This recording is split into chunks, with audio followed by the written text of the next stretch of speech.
திமுக 75, DMK 75 அப்படின்ற இந்த அறிவு திருவிழாவுடைய நிறைவு நிகழ்ச்சி. அதான் சிறப்புரைன்னு போடும்போதே மாற்றினேன். சிறப்புரையெல்லாம் வேணாங்க, நிறைவுரைன்னு போடுங்க, எல்லாம் முடிச்சு வீட்டுக்கு போகணும். ஞாயிற்றுக்கிழமை 7 நாட்கள், 2 நாட்கள் அரங்கத்துக்குள்ள நடந்த நிகழ்ச்சி. கிட்டத்தட்ட 10 அமர்வு, 44 சிறந்த பேச்சாளர்கள். அதுக்கு பிறகு இங்கே கிட்டத்தட்ட 1 வாரம்.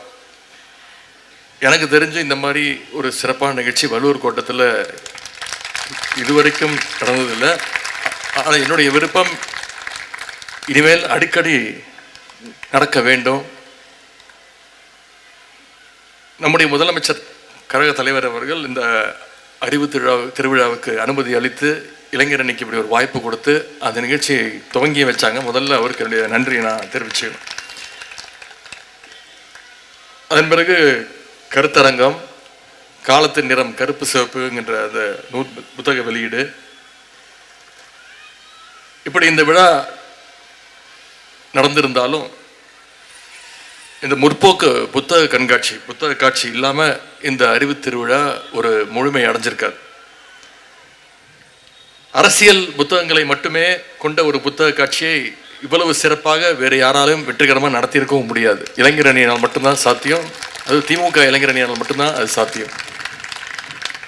பொதுவாக புத்தக காட்சிக்கு போனீங்கன்னா, நானும் போயிருக்கேன், வருஷம் நடக்கின்ற புத்தக கண்காட்சிக்கு போயிடுவேன். புத்தக காட்சிகள் போய் பார்ப்பேன்.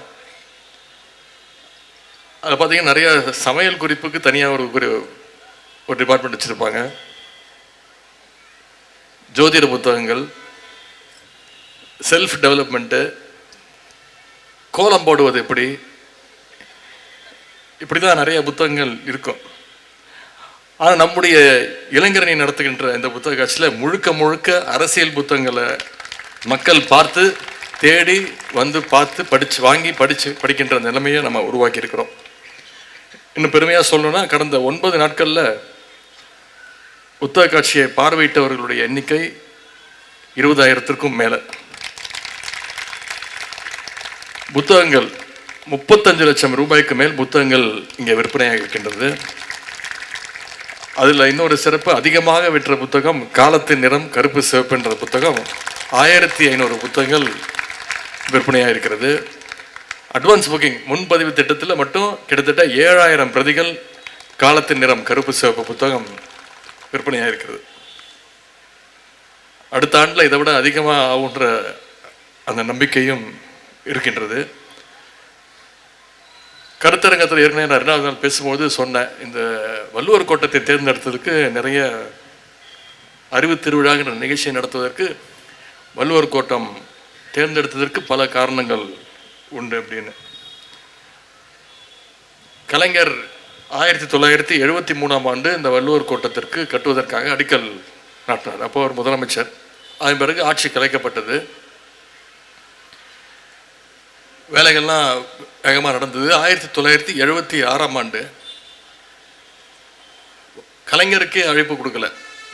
அடிக்கல் நாட்ட கலைஞரை நிராகரிச்சிட்டாங்க, அழைப்பு கொடுக்கல. கலைஞர் இல்லாமையே இந்த வள்ளுவர் கோட்டத்தை திறந்தாங்க. அதன் பிறகு கலைஞர் அவர் 1989ஆம் ஆண்டு மறுபடியும் நீண்ட இடைவேளைக்கு பிறகு முதலமைச்சரானார். முதலமைச்சரானே அந்த பதவி பிரமாணம் எடுத்துக்கிறதுக்கு, இந்த பொறுப்பை ஏற்றுக்கிறதுக்கு அவர் தேர்வு செய்த இடம் இந்த வள்ளுவர் கோட்டம். பொதுவாக வள்ளுவர் கோட்டம்னாலே கொஞ்சம் எல்லாரும் பயப்படுவாங்க. நிறைய பேர் சொல்லுவாங்க, கொஞ்சம் ராசி இல்லாத இடங்க அப்படின்வாங்க. நான் இந்த இடத்த தேர்ந்தெடுத்ததுக்கு அதுவும் மிக மிக முக்கியமான காரணம். ஏன்னா அறிவு திருவிழா நடத்துவதற்கும் ராசிக்கும் எந்த சம்பந்தம் இல்லைன்னு நம்புறவன் நான். இப்படிதான் சென்ற சட்டமன்ற தேர்தலின் பொழுது நிறைய பேர் ஜோசியெல்லாம் பார்த்தாங்க. உங்களுக்கு தெரியும், கட்டம் சரியில்லை, ஜாதகத்திலேயே சொல்லியாச்சு, அந்த வாய்ப்பே கிடையாது அப்படிலாம் சொன்னாங்க. ஆனால் தமிழ்நாட்டு மக்கள் ஒரே மனதாக தேர்ந்தெடுத்தார். நம்முடைய முதலமைச்சர் அவர்கள் தமிழ்நாட்டு மக்கள் தேர்ந்தெடுத்தாங்க. அதற்கு வலு சேர்க்கணும் அப்படிங்கிறதுக்காக தான் இன்னைக்கு இந்த வள்ளுவர் கோட்டத்தில் இந்த நிகழ்ச்சியை நடத்துவதற்கு முதல்ல ஒத்துக்கிட்டோம். புத்தக காட்சியில் கிட்டத்தட்ட 60 கடைகள் அமைக்கப்பட்டு 46 பதிப்பகங்கள் பங்கு பெற்றன. அதுலேயும் ஒரு சிறப்பு என்னன்னா, புத்தக கண்காட்சிக்குள்ள நுழையும் போது முதல் கடையே இளைஞரனுடைய முத்தமிழர் பதிப்பகத்துடைய முதல் கடை. அனைத்து கடைகளையும் பார்த்துட்டு நீங்கள் வெளியில் வரணுன்னா கடைசி கடையாக இருந்தது கலைஞர் கருவூலத்துடைய கடை. இது கடையில் இருந்த ஸ்டால்ஸில் திராவிட இயக்க, கம்யூனிஸ்ட, அம்பேத்கரின் நூல்கள், பெண் விடுதலை பற்றி பேசுகின்ற நூல்கள், திராவிட சினிமா பற்றிய நூல்கள்னு பல முற்போக்கு நூல்களை இடம்பெற்ற வச்சுருந்தோம். இன்னொரு கூடுதல் சிறப்பு, திருநங்கை பதிப்பகத்துக்கும் ஸ்டால் ஒதுக்கப்பட்டு அந்த தோழர்களுடைய புத்தகங்களும் இன்னைக்கு இங்கே பெரிய அளவில் இந்த கடந்த 7 நாட்களில் விற்பனையாகி இருக்கு. அது மட்டும் இல்லாமல் இந்த அறிவு திருவிழாவில் கடந்த 7 நாட்களாக இந்த மேடையில் பல கலை நிகழ்ச்சிகளும் வைரலாயிருக்கு. பல்வேறு தலைப்புகளில் பேச்சாளர்களுடைய பேச்சும் இன்னைக்கு அனைவராலும் கவனிக்கப்பட்டிருக்கு. கடந்த 2 நாட்களாக ஏற்கனவே சொன்னது போல் சிவகங்கை மாவட்டத்தில் சுற்றுப்பயணத்தில் இருந்தேன். அங்கே சுற்றுப்பயணத்தில் பல்வேறு உடன்பிறப்புகள், திராவிட இயக்கப்பட்டார்கள்னு பல பேரை சந்தித்தேன். அவங்க அத்தனை பேரும் சொன்ன வார்த்தை, பாராட்டினது, இளைஞர் அணி மிகச்சிறந்த முன்னெடுப்படுத்திருக்கீங்க, இந்த அறிவு திருவிழாவை ஒரு மிகச்சிறந்த எடுத்துக்காட்டு நிகழ்ச்சியாக நடத்தியிருக்கிறீங்க, அதற்கு எங்களுடைய பாராட்டுகள் அப்படின்னு சொன்னாங்க. இங்கே பேசின பல பேர்ல கூட பேசியிருக்காங்க. இது ஒரு 4 வருடங்களுக்கு முன்பாகவே இந்த முயற்சியில் ஈடுபட்டிருக்கணும் அப்படின்னு சொன்னாங்க. அந்த உண்மையை நானும் நிச்சயம் உணர்கிறேன். இனிமேல் நம்முடைய தலைவர் சொன்னது போல வருடம் வெவ்வேறு மாவட்டங்களில் நிச்சயம் இந்த அறிவு திருவிழாவை நம்முடைய இளைஞர் அணி இன்னும் சிறப்பாக நடத்துவதற்கான முயற்சிகளில் நாங்கள் ஈடுபடுவோம். இதையெல்லாம் பார்க்கும்பொழுது, இங்கே வந்திருக்கக்கூடிய இந்த வரவேற்பை எல்லாம் பார்க்கும்பொழுது, இந்த அறிவு திருவிழாவை எந்த நோக்கத்திற்காக நடத்தணுமோ அந்த நோக்கம் நிறைவேறிக்குங்கிற நம்பிக்கை, மகிழ்ச்சி எனக்கு இங்கே வந்திருக்கக்கூடிய வாசக பெருமக்கள், இளைஞர் தம்பிமார்கள் கொடுத்துருக்குறீங்க. நம்ம கரெக்டான டார்கெட்டை நோக்கி பயணிச்சுட்டு இருக்கிறோம் அப்படிங்கிற அந்த மனநிறைவை நீங்கள் அத்தனை பேரும் எனக்கு கொடுத்துருக்குறீங்க. எதற்காக இப்படி ஒரு நிகழ்ச்சி, எதற்காக இப்படி ஒரு முற்போக்கு திருவிழா, முற்போக்கு புத்தக காட்சி அப்படின்னு கேட்டிங்கன்னா, தமிழ்நாட்டு இருக்கக்கூடிய இளைஞர்களை அரசியல்படுத்த வேண்டும் அப்படிங்கிற அந்த ஒரே நோக்கத்தோடு தான் இந்த முயற்சி எடுக்கப்பட்டது. கழக இளைஞரணி தோழர்கள் நிறைய படிக்கணும், நிறைய கருத்துக்களை தெரிஞ்சுக்கணும். நம்ம நிறைய பேர் விமர்சனம் செய்வாங்க, விமர்சனத்துக்கு அப்பாற்பட்டவர் யாருமே கிடையாது. அப்படி விமர்சனம் செய்வங்களுடைய கருத்துக்களையும் நாம் தெரிஞ்சுக்கணும், அதுக்கும் பதில் சொல்வதற்கு நாம் தயாராக இருக்கணும். அந்த பதிலை தேடி நாம் போகணும், அதுக்கு படிக்கணும், வரலாறு தெரிஞ்சுக்கணும். அந்த விமர்சனங்களுக்கு சரியான பதிலடி கொடுக்கும்போது நம்மளாலும் அரசியல் கணத்தில் சரியான பாதையில் போக முடியும், உறுதியாக நிற்க முடியும் அப்படின்ற அந்த நம்பிக்கை தான். இளைஞர்களுடைய அறிவை வளர்க்கணும், ஆற்றலை பெருக்கணும்னு இவ்வளோ வேலைகளை நாம் செஞ்சிட்ருக்கிறோம், இவ்வளோ மெனக்கெட்டு இவ்வளோ வேலைகளை செஞ்சிட்ருக்கிறோம். ஆனால் இன்றைக்கி நாட்டில் பார்த்திங்கன்னா சில பேர் அவங்களுடைய தொண்டர்கள் அறிவாளிகள் இருக்கிறது அவங்களே தலைவர்களே விரும்புறதில்லை. எங்கே தன்னுடைய தொண்டர்களுக்கு அரசியல் அறிவும் தெளிவும் வந்துட்டால் அவங்களால இனி அரசியலே நடத்த முடியாதுன்னு சில தலைவர்கள் பயந்துகிட்டு இருக்கிறாங்க. உதாரணத்திற்கு அண்ணா திராவிட முன்னேற்ற கழகத்தை எடுத்துக்கோங்க. அண்ணா திராவிட முன்னேற்ற கழகத்துடைய தொண்டர்களுக்கு பெரியார் கொள்கையை பற்றி தெரியாது, பேருங்க அண்ணா என்ன சொன்னாருன்னு தெரியாது. இன்னும் சொல்ல போனால் அதிமுகன்ற கட்சி எதுக்காக தொடங்கப்பட்டதுன்னே அவங்களுக்கு தெரியாது. திமுகவை விமர்சிக்கணும், கலைஞரை எதிர்க்கணும் அப்படிங்கிற ஒரே நோக்கத்தோடு துவங்கப்பட்ட கட்சி தான் அண்ணா திராவிட முன்னேற்ற கழகம். இப்போவும் அந்த கொள்கைகள் தெரியக்கூடாதுன்னு அந்த கட்சியினுடைய நிரந்தர பொதுச் செயலாளர் திரு எடப்பாடி பழனிசாமி அவர்கள் இன்னும் அந்த பணியில் அவர் ஈடுபட்டிருக்கிறார். ஏன்னா அவங்களுக்கு வரலாறு தெரிஞ்சிருச்சுன்னா, கொள்கை தெரிஞ்சிருச்சுன்னா, மக்கள் இன்னைக்கு திரு எடப்பாடி பழனிசாமி அவர்களை பார்த்து கேட்குற கேள்வியை நாளைக்கு அண்ணா திராவிட முன்னேற்ற கழகத்துடைய தொண்டர்கள் நாளைக்கு அவங்களுடைய தலைவர்களை பார்த்து கேட்க ஆரம்பிச்சிடலாம். கேட்பாங்கல்ல, பாஜகவோட இன்னைக்கு இனிமே எந்த காலத்துலையும் கூட்டணி இல்லைன்னு உங்களுடைய தலைவர் ஜெயலலிதா அம்மையார் இருந்தபோது சொன்னாங்களே, இப்போ ஏன் கூட்டணி வச்சிங்க அப்படின்னு கேட்கறதுக்கான வாய்ப்புகள் இருக்குல்ல. ஏன் நீங்களே சொன்னீங்களே 4 மாதம் முன்னாடி இனி எந்த காலத்துலேயும் பாஜகவோட கூட்டணி கிடையாதுன்னு நீங்களே சொன்னீங்களே, இப்போ மறுபடியும் நாம் பாஜகவுக்கு அடிமையாக போயிட்டோமே அப்படின்னு அதிமுக தொண்டர்கள் திரு எடப்பாடி பழனிசாமி அவர்களை பார்த்து கேட்பாங்க. அதனால தான் அந்த தொடர்களுக்கு எதுவுமே தெரியக்கூடாதுன்னு திரு எடப்பாடி பழனிசாமி அவர்கள் நினைக்கிறார். அதிமுக தொண்டர்களுக்கு கொள்கை தெரியாமல் இருந்தால் கூட பரவாயில்ல, திரு எடப்பாடி பழனிசாமி அவர்களுக்கு எந்த கொள்கையும் கிடையாது, திராவிடம்னா என்னன்னு அவருக்கும் தெரியாது.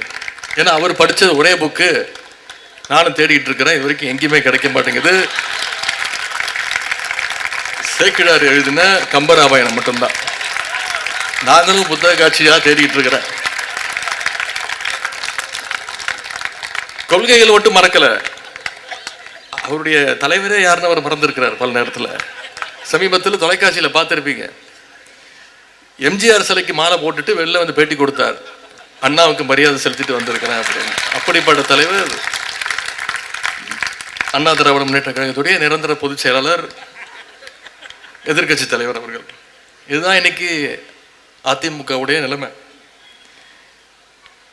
ஆனால் திராவிட முன்னேற்ற கழகத்தை, நம்முடைய இயக்கத்தை நீங்கள் யோசிச்சு பாருங்க. நம்ம கிட்ட இருக்கக்கூடிய கிட்டத்தட்ட 200 இளம் பேச்சாளர்களை நாம் தேர்வு செஞ்சுருக்கிறோம்.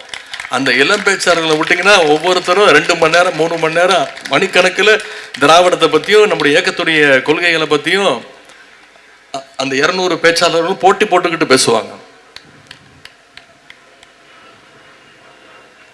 அதிமுக தான் எப்படி இருக்குன்னா, இன்னும் சில கும்பல்கள் புதுசாக கிளம்பி இருக்கு.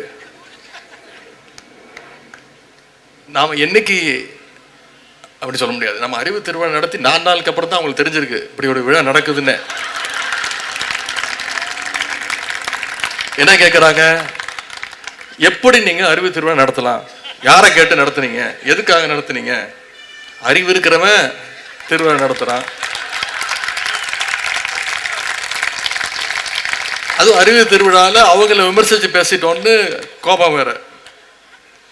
எப்படி போலீஸை பார்த்தா திருடனுக்கு பயம் வருமோ,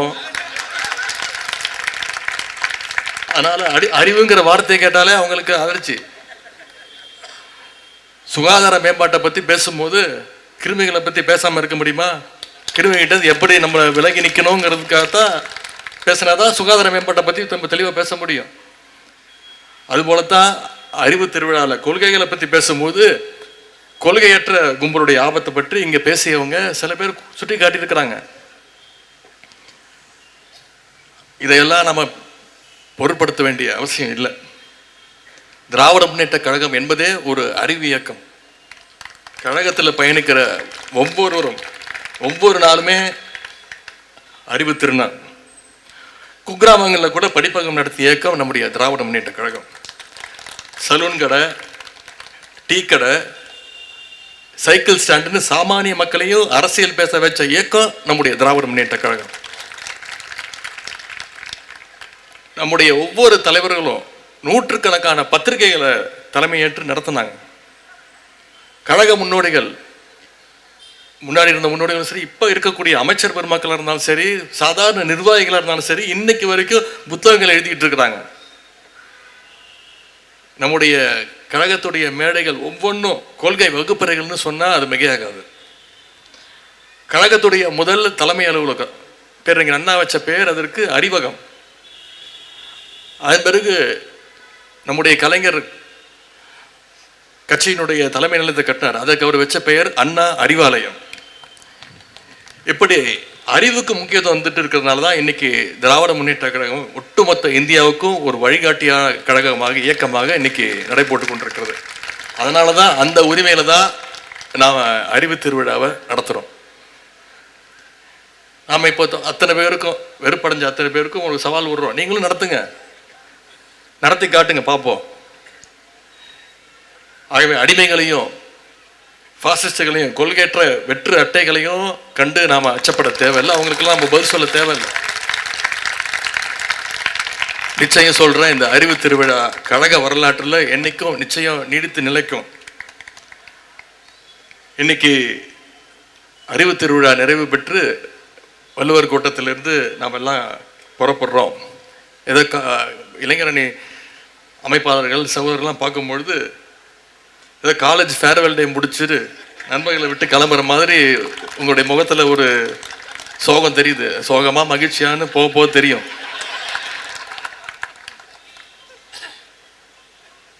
நாம் இங்கேருந்து புறப்பட்டு அடுத்த வேலையை பார்க்க போகிறதில்ல. அடுத்த வேலை என்னென்னா, அடுத்து வர இருக்கக்கூடிய சட்டமன்ற தேர்தல் வேலையை பார்க்க போகிறோம். இந்த அறிவு திருவிழாவில் நம்ம பேசின விஷயங்களை, பரிமாறிக்கொண்ட கருத்துக்களை, கேட்ட கருத்துக்களை பட்டி தொட்டிக்கும் நம்ம போய் சேர்க்கணும். அதற்காகத்தான் இந்த அறிவு திருவிழா நடத்தப்பட்டது. தெருமுனை கூட்டங்கள், தலைவர் சொன்ன மாதிரி சின்ன சின்ன யூடியூப் வீடியோஸ், ரீல்ஸு, சோஷியல் மீடியான்னு நம்முடைய கருத்துக்களை நம்ம பகிர்ந்துக்கணும். ஏன்னா இன்றைக்கி நாடு மிக மிக முக்கியமான ஒரு காலகட்டத்தில் நம்முடைய நாடு இருக்கின்றது. இவ்வளோ நாட்களாக எதிர்கட்சிகளை மிரட்ட இடி, ஐடி, சிபிஐ போன்ற அமைப்புகளை வச்சு பயமுறுத்திட்டு இருந்தாங்க. சில நாட்களுக்கு முன்பு என்ன கூட பயமுறுத்த முயற்சி பண்ணாங்க இடியை வச்சு. அதுக்கெல்லாம் பயப்படுற ஆளா நான்?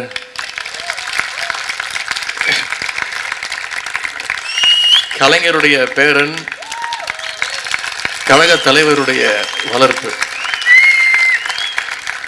எதிர்கட்சிகளை முடக்க இன்னைக்கு எலெக்ஷன் கமிஷனே அந்த வேலையில் இறங்கியிருக்கு.